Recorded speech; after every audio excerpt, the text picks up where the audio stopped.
If your Facebook video recommendations are unknowing or irrelevant, here's how to reset them in 2025.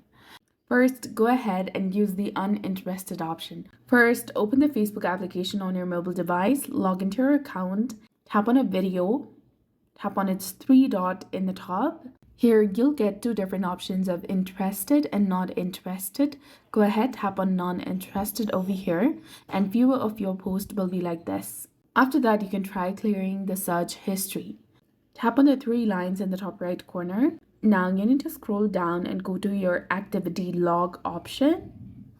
Tap on your activity section and then go to activity log. Tap on your activity history over here and select all of it and delete it. Tap on the reel. Tap on the three dots in the bottom right corner of your screen.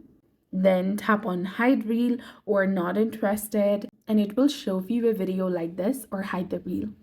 Repeat to refine your reels feed. You can also avoid unwanted content. Avoid watching, clicking, or pausing on the videos that you don't like. You can also try updating the Facebook application. Open the Play Store or App Store according to your device. Search for Facebook or Facebook Lite application, whatever you're using. If you see an update button over there, simply go ahead and tap on it to update it to its latest version. And uninstall the application if nothing works. Restart your phone, reinstall Facebook, and by clearing your history and adjusting preferences, Facebook will start showing you better video recommendations. So that's it for this video. I hope you found this helpful. If you did, please like, share, and subscribe. Thanks for watching.